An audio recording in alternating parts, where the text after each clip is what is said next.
Amados, buenas tardes. El pastor Pedro Saavedra les saluda. Estamos compartiendo acerca o en esta serie de asuntos o temas generales de la fe. Estamos compartiendo acerca de la obra espiritual, lo que es verdaderamente una obra espiritual. Realmente la vida espiritual es indispensable para la obra espiritual. Solo la vida espiritual puede hacer una obra espiritual.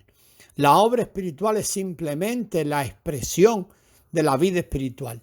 La llave para llevar una vida espiritual es permitir que la vida fluya sin interrupción desde el espíritu y que llegue a los demás.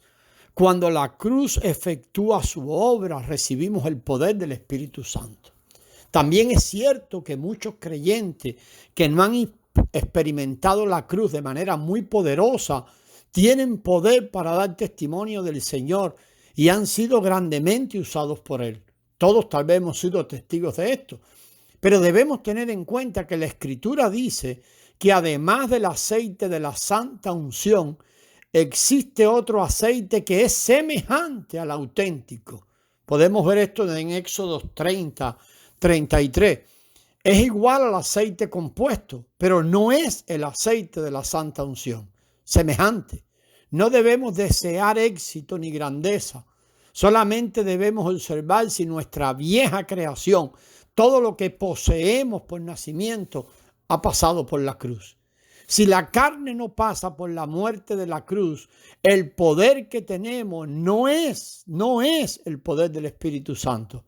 Todos los creyentes que tienen visión espiritual y han traspasado el velo saben que el éxito que se tiene sin pasar por la cruz no tiene verdadero valor espiritual, no es una obra espiritual. Cuando el creyente ha condenado su carne y anda según el Espíritu, recibe el poder del Espíritu Santo. De no ser así, lo que él desea es que su carne reciba poder espiritual. Si la carne no pasa por la muerte, el Espíritu no tiene posibilidad alguna de recibir poder, ya que cuando el poder de la carne permanece, ella todavía reina y el Espíritu es oprimido. El poder del Espíritu Santo únicamente desciende sobre un espíritu que está lleno de Él, porque solo entonces puede fluir el poder del Espíritu Santo.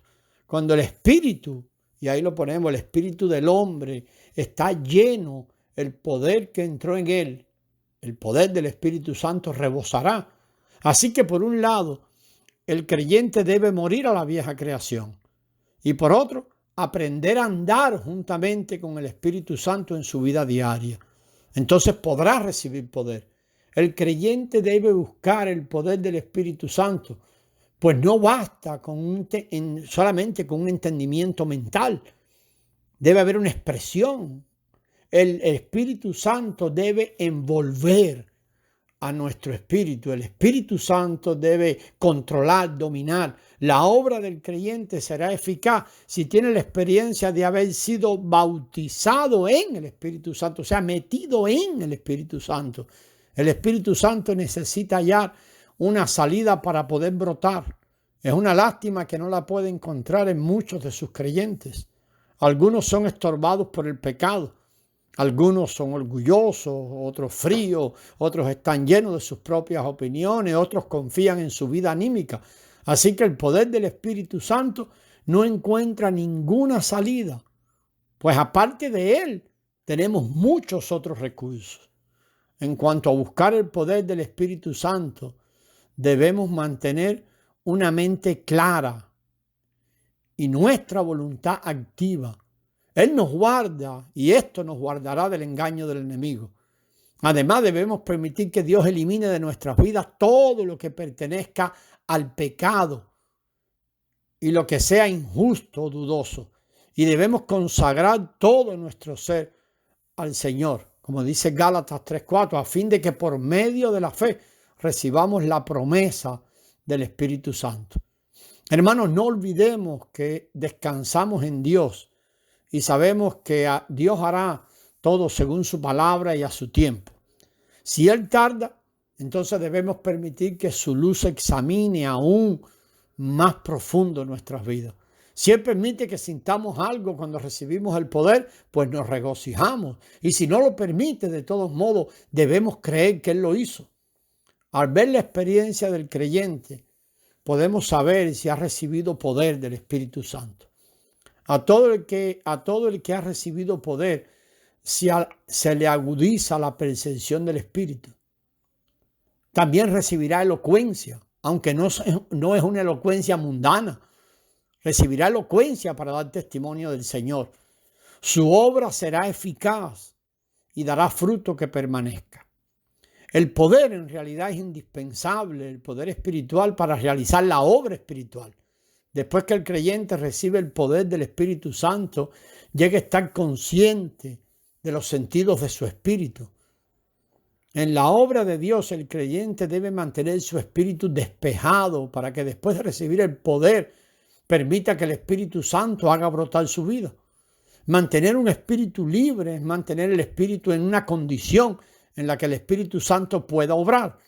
Por ejemplo, Dios tal vez le ordene a un creyente que en medio de una reunión espiritual en que esté allí, él tome el liderazgo o que hable en nombre de Cristo. Para ello el espíritu del creyente necesita estar libre, si no él va a pensar en un montón de cosas y le va a dar temor y le va a pensar qué dicen los demás. Pero si él viene a la reunión lleno de cargas y de preocupaciones, esperando más bien que el grupo le alimente o que el grupo le alivie sus cargas, su espíritu no va a estar libre. Entonces, ¿qué pasa? Que el Espíritu de Dios no puede fluir en el momento en que le está indicando lo que debe hacer. Esto es muy importante, y si el Espíritu le está indicando que él debe tomar el liderazgo, debe compartir o hablar en nombre del Señor, y él está lleno de cargas, no va a poder fluir, no va a pasar, y en realidad la reunión en general se volverá pesada y difícil. Debemos saber que las reuniones espirituales son una comunión entre espíritus. Cuando nos juntamos en el nombre del Señor, no vamos a hablar a la mente.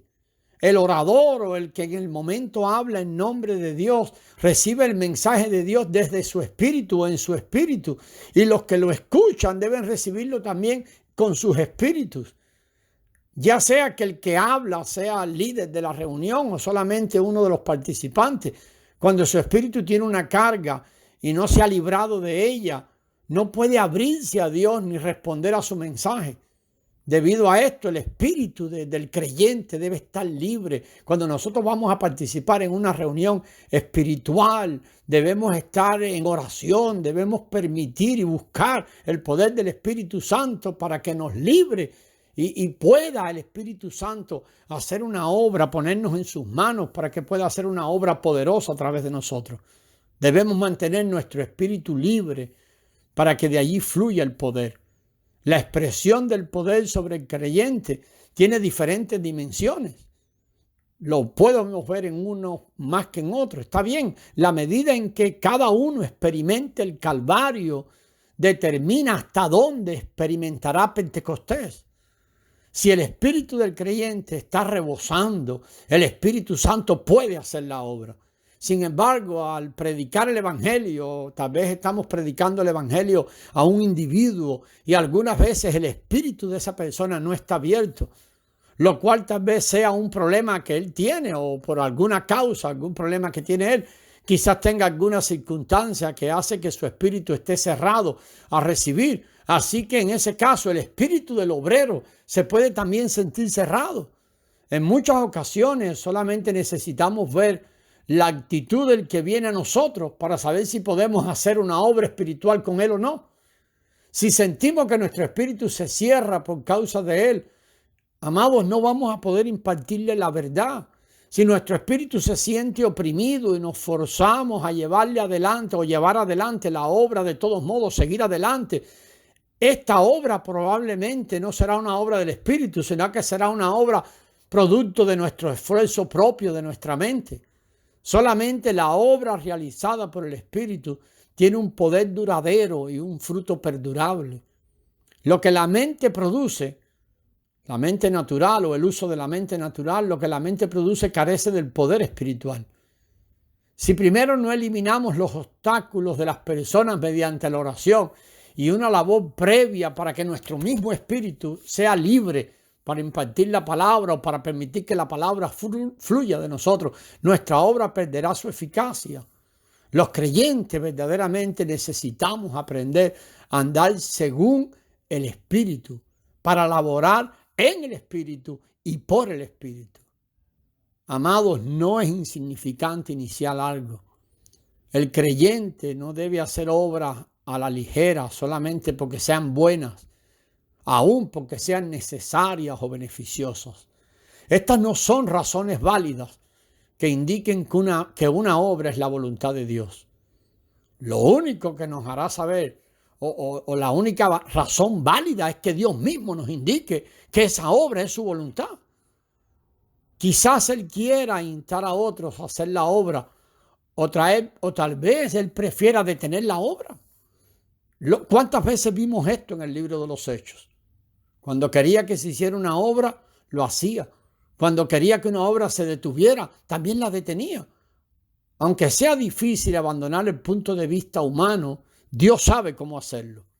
Por lo tanto, ni las buenas intenciones, ni la necesidad, ni la ganancia deben ser los parámetros que delineen nuestra obra. El libro de los Hechos es el mejor modelo para nuestra obra, ya que allí no vemos que nadie se consagre a ser un predicador, ni que nadie se decida a cumplir la obra del Señor por un llamamiento que haga un profeta o haga alguien, ni alguien se entregue a ser un misionero o pastor, ni nada por el estilo. Lo que vemos en el libro de los Hechos es que el Espíritu Santo designa a las personas y las envía a la obra. Dios no reclutó hombres que se entregaran a la obra. Él únicamente envía a las personas que Él mismo desea enviar, y así se los hacía saber. Tampoco vemos que nadie escoja una obra para sí mismo. Solamente Dios elige a los obreros para su obra. Así que no hay lugar para las ideas de la carne. Si Dios quiere algo, ni Saulo podrá resistirlo.